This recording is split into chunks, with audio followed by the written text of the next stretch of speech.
Don't forget your stick, Lieutenant. Right there, sir. Wouldn't want to face a machine gun without this.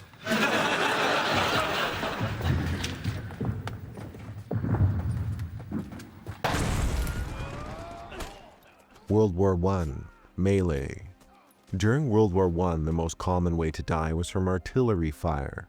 About 60% of all the soldiers who died during the war died from artillery fire, either from the shrapnel or concussive force it produced.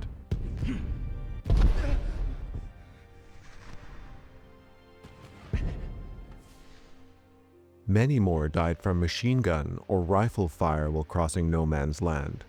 But those who made it to the enemy trench or position could find themselves engaged in brutal hand-to-hand fighting, which led many soldiers to value their issued or improvised blades and bludgeons. World War I was a war of many new and modern horrors. Men could die from artillery, gas, machine guns, tanks, and even aircraft, invented and perfected enough just in time for the Great War.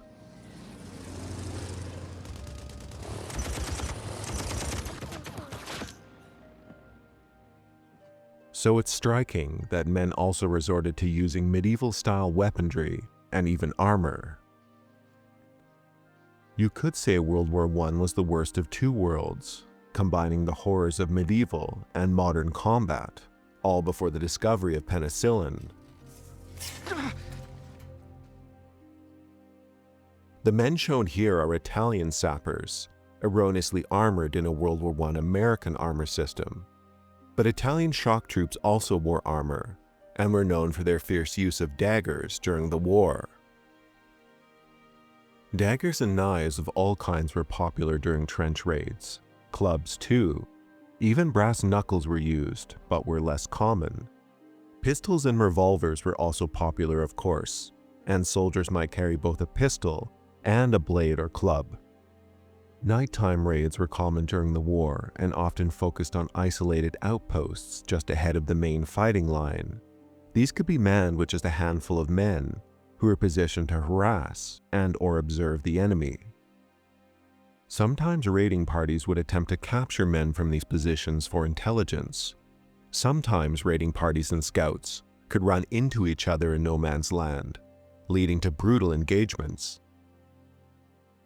Sometimes raids picked the wrong outpost or sentry to mess with, like on May 14, 1918, when approximately 20 Germans during a raid tried to capture American Henry Johnson's sentry partner, Needham Roberts. Johnson rescued Needham, killing 4 Germans and wounding several others, while sustaining 21 wounds himself. During the engagement, Johnson's rifle jammed, so he used it as a club. At one point, he stabbed his bolo knife right through an enemy soldier's head. Bolo knives were well appreciated by soldiers. The heavy curved blade was great for use as a hatchet for clearing brush, but it was also good for killing. The army adopted the bolo knife after experiencing the Philippine insurrection of 1899, when they saw what Filipinos could do with it. All militaries had a hand-to-hand fighting program during the war. Much emphasis was placed on bayonet fighting, with the bayonet attached to a rifle. Bayonets essentially turn a rifle into a spear. A typical bayonet during World War I was 16 to 17 inches in length. The French had a bayonet for their 1886 rifle that measured 20.5 inches in length, giving the rifle and bayonet combo a length of 6 feet, taller than most soldiers.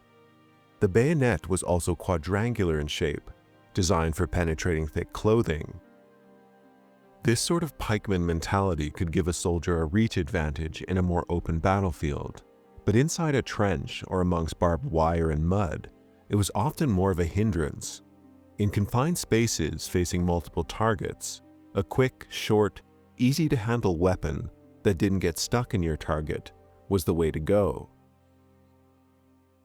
Trench raiding clubs were popular, and men could be creative in making them. In many ways, they showcased a man's willingness for combat. But often, clubs were just scrap wood with nails, resembling something from a zombie apocalypse. One method was to attach a deactivated grenade to the striking end. Men would attach a cord or leather strap to the other end of these clubs, so they couldn't be easily dropped or taken. Some trench clubs were more sophisticated, like this German trench club, made using a coiled spring. Other tools popular during trench raids were hammers, pickaxe handles, and hatchets, which were particularly popular and could be obtained from dock workers. German soldiers were commonly trained to use their entrenching shovels as weapons. You hit a man under the chin with a spade, you can take his head right off. It's a good club, too, because it's heavy. Soldiers often sharpen the edges for more effective close-range combat. Some German bayonets had a serrated saw edge. The German World War I sawback bayonet, or butcher's blade, specifically the S98 model, had a serrated saw edge on the back of the blade. It was discontinued in 1917 due to its unpopularity and allegations that the serrated edge inflicted unnecessary suffering, leading to potential mistreatment of soldiers captured with it in their possession. One very medieval-looking weapon was the gauntlet dagger, usually made in the field from sheet metal. Men had a lot of time on their hands on the lines. Some wrote poetry, while others used their creativity to build weapons. In 1918, the American Army, in response to the needs of close combat warfare, standardized one of the world's most famous military knives, the Mark I trench knife. The knife has a flat double-edged blade, a brass knuckle grip with spikes, and a spike at the base of the grip, giving the knife user the option to fist smash, stab, or punch an opponent with effectiveness.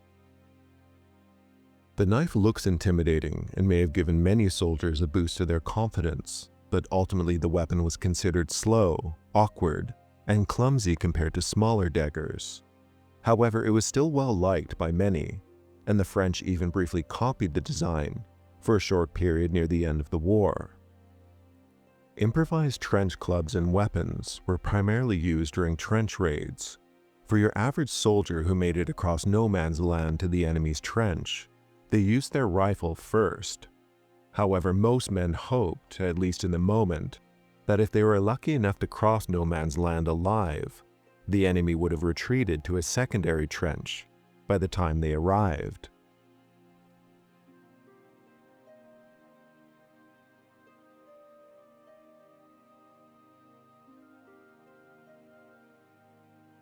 Alright, I'm Johnny, thanks for watching.